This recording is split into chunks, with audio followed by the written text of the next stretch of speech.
ఆటపాటకు మొదటి ఆది గురువమ్మ, మంచి మాట చెప్పే బంగారు బొమ్మ. 5 ఏళ్ల వయసులో పలక చేతికిచ్చి బడికి ఓ బిడ్డని బతుకు బాట చూపి, ఓనమాలు నేర్చి 1, 2 చదివి వయసుతో పాటు చదువు పెరుగుతుంటే ఎదిగిన కొడుకును కళ్ళ చూసుకుంటూ కడుపు నిండినంత సంబరపడుతుంది. టీచరో గొప్ప డాక్టరో కలెక్టరో కావాలనుకుంటది. మనసున్న తల్లి మన అమ్మ కమ్మని కలలెన్నో మదిలోన కంటది. జన్మనిచ్చిన అమ్మ రాతి బొమ్మ కాదు, జగమంత జన్మంత కొలిచేటి దైవము అమ్మా.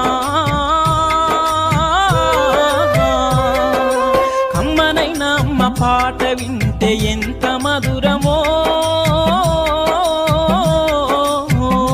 మనసుకు కాదు మరువతరము. కమ్మనైన అమ్మ పాట వింటే ఎంత